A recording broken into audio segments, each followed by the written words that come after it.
What was the moment or event in your life that took you from active addiction to active recovery? Many people in addiction recovery speak of a moment that was almost a spiritual awakening, a moment where they decided to stay sober and everything falls into place. That wasn't necessarily my experience. I had been to rehab twice, but I did not go with the intention of recovery. I went with the intention to appease my family and manipulate my way through the system.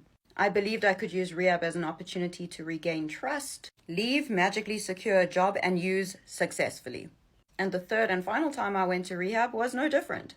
I entered without the intent to change. Even when on my second week inside, I was rushed to hospital because of acute kidney injury. When I was taken back to the facility, I immediately reverted back to my usual tactics. And one day in group therapy, I started to share my rehearsed story of trauma. I went into detail about my childhood trauma, and then discussed the loss of my cousin who had passed away a few years before. My cousin was like my sister, and I knew how to elicit sympathy in the way I told that story. I knew when to hold back tears, when to let the tears out, but that counselor in the room that day was not reacting the same way other counselors had reacted.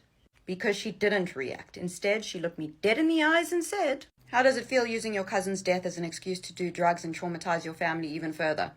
That moment broke me. Because she wasn't wrong. I had spent my entire addiction thinking I was the only victim in my story. And trust me, there were times pre-addiction and during addiction where I was the victim. I had been abused. But what I had never stopped to acknowledge was the fact that I had actually become an abuser too. I brutally harmed people in my life when I was in active addiction. I had also actually never mourned the death of my cousin. Instead, I made it all about me. Not once did I consider my aunt and uncle who had lost their child, or my cousins who had just lost their sister.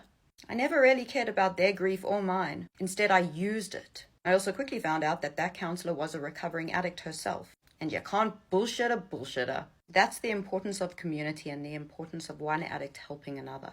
Her words in that moment of self-awareness didn't lead me to immediate change. Instead, it marked the beginning of a gradual shift. I started doing the work. I confronted the person I had become and didn't want to be that person anymore.